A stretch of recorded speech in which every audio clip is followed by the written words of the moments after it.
Good morning, students. Welcome to Janakya Academy online classes, Standard 12th Science, subject Biology. Yes, so let's start. This is our last topic of this chapter, that is population interaction. Okay, now we know that each and every organisms that is living in an ecosystem, they are dependent on some of the other species, either directly or indirectly. Okay, so they are dependent either in positive way or in negative way. Okay, and even the plant species which you see, okay, which is making its own food, it cannot survive alone. Okay, it needs some bacteria, it needs some organisms for pollination. Okay, so some or the other way, each and every organism, each and every species which is present, they are requiring other organisms also, either directly or indirectly. Okay, so these interaction, if we see, these interaction are basically 6 types, okay, which you see over here: mutualism, competition, predation, parasitism, commensalism, and amensalism. See, some of this interaction I know you have studied in your lower sections. What you have to know in these interactions are, we are taking two species here, species 1 and species 2, where both of them are involved. Okay, see, if we see the first one, that is mutualism, it is having two species. If we talk about lichens, okay, so lichens will be having two things, algae and fungi. So what is mutualism? Where both the organisms are benefited, so we call it as mutualism. Competition, that means both the species will be harmed with this competition. Okay, predation, where one will be benefited and one will be harmed. Okay, how predation? Because one will be prey and one will be host. So if tiger is eating deer, so tiger will be benefited, but deer will be killed. So this is predation. Parasitism, again, yes, if we talk about parasitism, that is if we talk about leech. So leech will suck the blood of other organisms. Okay, so leech is benefited from this, but the other organism, ultimately it will be died. Then comes the commensalism and amensalism, where you can see they have shown a 0. Okay, this means that the other species, nor it is benefited nor it is harmed. Okay, so this two, that is commensalism and amensalism, it is basically dependent or benefited only by species A.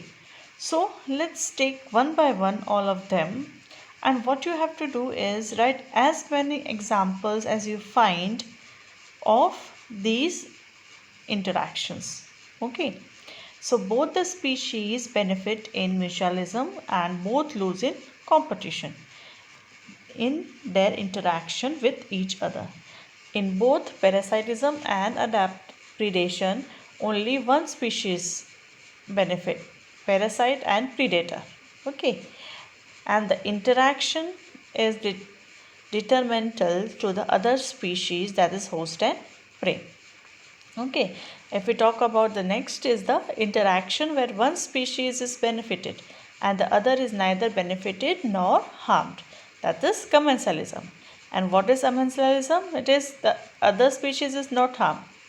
Okay, there is no effect, but the first species, it will be harmed. Okay, so in amensalism,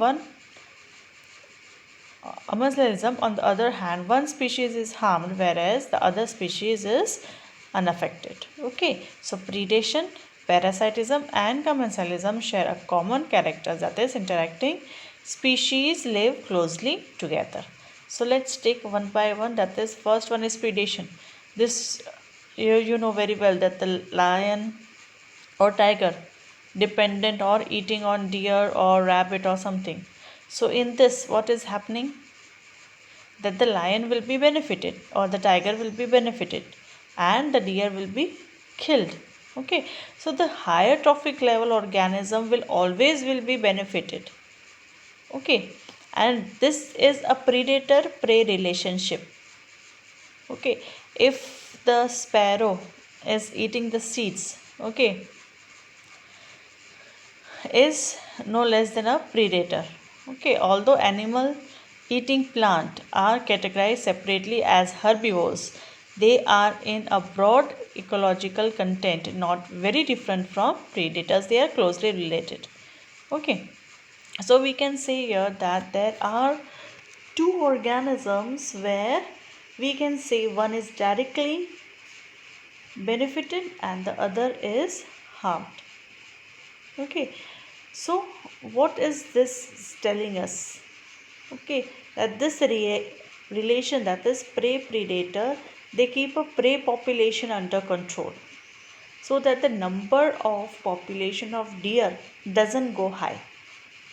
Okay, because if there is nobody to eat them, okay, if the deers are not eaten by lions or tigers, then what will happen? The population will increase and ultimately what will happen? The population density will increase. So this will harm our ecology. So to check this population density or to control this population density, we have a very important high trophic level organisms like lion and deer which control their density. Understood? So like this you have to give 2 to 3 example on this and you have to explain. Okay, one more example they have given over here is about cactus they have shown. Okay, what was happened in 1920s that there were many cactus plants which grew and it was uncontrolled. So what happened? That they were having one predator which was cactus feeding, which was a moth. Okay, so that moth was doing, or you can say that moth was consuming the cactus, and ultimately the death of these cactus were happening. And we can say that due to this, a biological control method was very beneficial. And nowadays, to control the pest, these biological control methods are frequently used where we are using such predators which regulate the prey population. Okay, so that their number doesn't get increase. Okay, so like this you have to give examples. There are many examples given in your NCERT. Okay, so just state 3 to 4 examples and explain the content. Now competition. Okay, when Darwin spoke of the struggle for existence and survival of the fittest in nature, okay, that means if there were competition among the organisms, those who want to survive, they have to struggle. Okay, because we were having limited food, we were having limited space. So as the resources was limited, so there was a competition between the same species, and those species survived which were struggling and which happened to utilize these resources very well. Okay, so again they have shown the example like in some shallow South American lakes, visiting flamingos and resident fishes compete for their common food. Okay, they have a common food present there. So the zooplanktons in the lake. Okay, secondary resources need to be limited for competition to occur. In interference competition, the feeding efficiency of one species might be reduced due to interference and inhibitory pressure of the other species. This is a common thing. Okay, if two species is having the same food and occupying the same space, then naturally what will happen? A competition between them will be there, where they will interfere and inhibit their presence, and because of this a competition is held. Okay, and those who are a good fighters, only they will survive. Okay, strong and preservative communicate evidence does exist, however, in some cases. The Abington tortoise in Galapagos Islands become extinct within a decade after goats were introduced as an islands. Okay, so as goats number increase, the tortoise happen to extinct, and because of this, their number gradually decrease. Another evidence for occurrence of competition in nature comes from what is called competitive released. Okay, so here also they have given 3 to 4 examples. Just take the example and explain it. Next one is parasitism. Considering that the parasite mode of life ensures free lodging and meal. Okay, parasites, I think so no need to explain it, because this parasites we have done. Okay, the termites, okay, which we did, the snails, the fishes, the mosquito, that is a very good example of parasite, which is sucking the blood. And what it is doing? It is harming the host, but it is benefiting from the host. Okay, so like this you can give various example, and with this you can explain. One more example they have given was endoparasites. Okay, endoparasites also, this we have done. Okay, there are various worms, various microbes which are endoparasites, which are feeding on other organisms. Okay, so with this you can explain. You can explain giving the example of tapeworm and ringworm also in parasite. Then commensalism. Okay, this is the interaction in which one species benefit and the other is neither harmed nor benefited. An orchid growing in an epiphyte on a mango branch. Okay, orchid usually takes support of some other organisms. Okay, here see, orchid is growing on a mango branch. It is not sucking nutrition from mango. It only needs some support. Okay, the roots need support to grow on certain branches. So here orchid will grow because it wanted support, and the support is given by mango branch. But mango branch directly or indirectly it is not harmed or benefited. So this is coming under commensalism. Okay.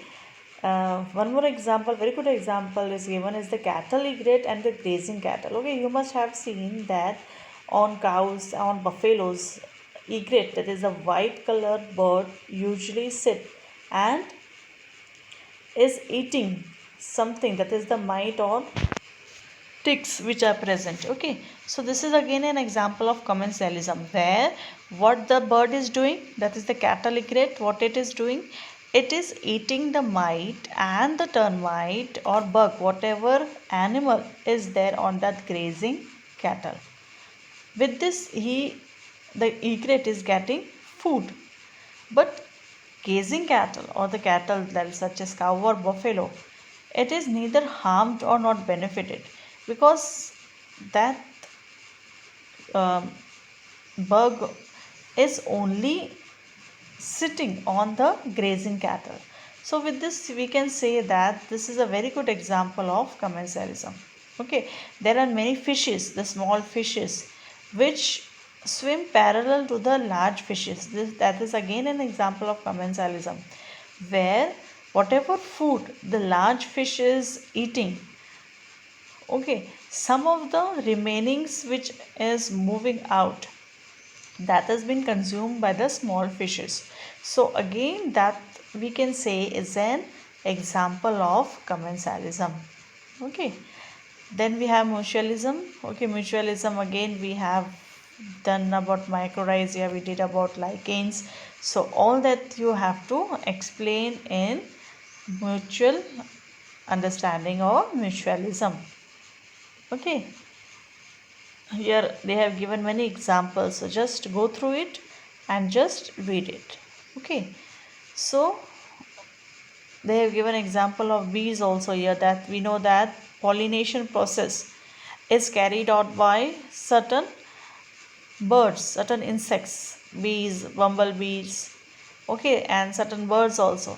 So we can say the process of pollination over here is mutualism, because both of them are benefited. Bees will suck the nectar and it will prepare honey, and ultimately the plant will be benefited by the process of pollination. So there are many examples where you can just explain them the content. Okay, so with this I have just finished with the chapter, that is chapter number 13. So go through the chapter, go through the summary, go through the questions given. If you have any doubt, do tell me. Okay, so with this we have finished with the content of ecology, that is chapter number 13, 14, 15 and 16. So now what we have to do is, now we have to thoroughly revise these 4 chapters, because although these chapters are easy, but still it carries some marks, and very important marks to score in your board exam. So now for few days I will give you the extra questions which are related to these 4 chapters. What you have to do is just write the answers of these questions which I'll give you. That will be your revision as well as preparation for the board. Okay, so with this I end today's lecture. Thank you and have a nice day.